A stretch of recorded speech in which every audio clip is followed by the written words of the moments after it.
Hey guys, it's Ryan back here again, and today I'm reviewing Star Wars The Clone Wars Aqua Droid.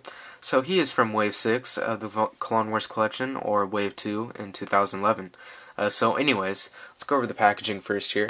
So it's still in the 2010 and 2011 packaging, of course. Over here we got a render of the Aqua Droid. Up here we got the Star Wars The Clone Wars logo. On the back here, it shows the rest of the figures from the wave. We got Ahsoka, Anakin Skywalker, Elise, and Clone Commander Wolf. Over here on the side, it shows the details for the Galactic card game. Also up here on the top, it shows the actual picture of the figure. And over here we have a picture of the episode that the droid appeared in, which was Clone Cadets. Wait, no, not Clone Cadets. I'm sorry about that. It's ARC Troopers. But anyways, up here on the top, it says Aqua Droid. He's Clone Wars number 46. It's also got a Separatist logo up there on the top. And it says, Aqua Droids battle Obi-Wan Kenobi on Kamino. These underwater droids are part of a separatist plan to destroy facilities that supply the Republic with clone troopers. Their legs adjust for land and sea mode, becoming feet for the ground missions or rotating into propulsion fins in the water. They have a retracting head to become streamlined for swimming underwater. So that's what it says in the back of the packaging. So now let's go over the actual figure now. So let me move this big old guy up here. So the pack-ins that are included with him are a card, of course, which also has the details for the Galactic card game in the back, a stand, as well as a dice, just like all the other figures from the Clone Wars collection currently. So this Aqua Droid, really cool figure actually.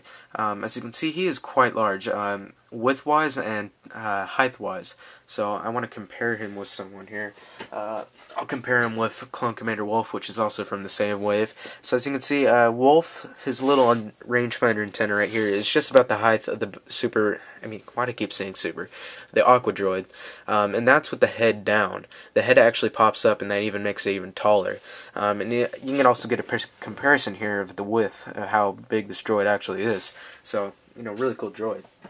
So anyways, accessories that this guy includes with, surprisingly he actually does include one accessory. I was originally going to think he's going to include nothing, but actually they made the blaster, which you can see on his arm, removable. So the blaster is actually mounted onto his arm, just like the Super Battle Droids have on their arms. But the thing is, it's not supposed to be removable, but I thought it was a pretty cool idea that they made it removable because you can have two different versions of the figure now. Maybe just like one being a worker droid or something like that, and one being a combat droid. So anyways, I'll show you that feature right now. So as you can see here, it's just mounted on his arm currently, but you can just pop it right off real easily, and it has 2 peg holes on the arm and also 2 pegs on the gun itself, so you can just pop it off like that if you want to. But anyways, I prefer to keep it on his arm to be accurate, so got that, and that's the only accessory that it really includes. Other than that, the figure does make up for accessories though. So like I mentioned, he was quite a big size, but the thing is he has a ton of articulation and detail. So the first thing is, as you can see here, his top of his head, it can go into his body, and this is supposed to be when he's underwater, but when he wants to come out of the water, the little head just pops up and it becomes movable actually. So as you can see inside there's a little red line. I'm not sure if you can see that, but that's his eye. There's some more detail in there, which is really nice. The whole entire head is on a ball joint, so you can move it around, up and down, side to side, whatever you want to do. So pretty cool. I really like how they did that.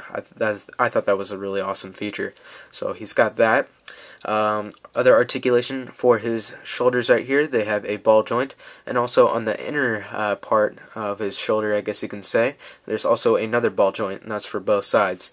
Then down here on his elbows, he has a swivel joint on the inside, as well as a hinge joint to make it allow it to go up and down. Then for the waist, he has a swivel joint. Then for the hips here, he has another ball joint for each side. These joints right here that connect to the legs, sadly, they do not move. I thought they were going to add articulation to it, but it looks like they didn't. But anyways, moving down, the knees here have a hinge joint.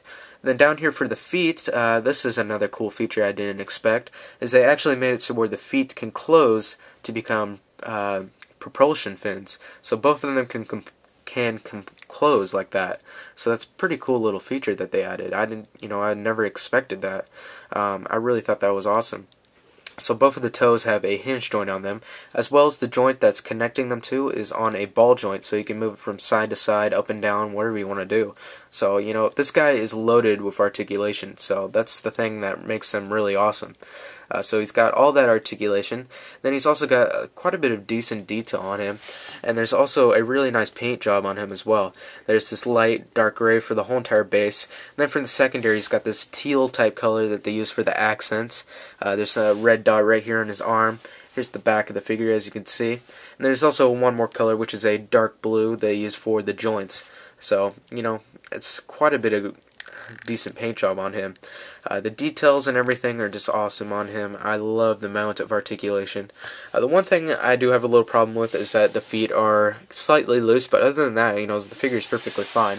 One other thing I want to mention is, as you can see, his arms are extremely long. I'm not sure if they're supposed to be like that, but, you know, it makes him look like a monkey. You know how monkeys hold their arms really far down.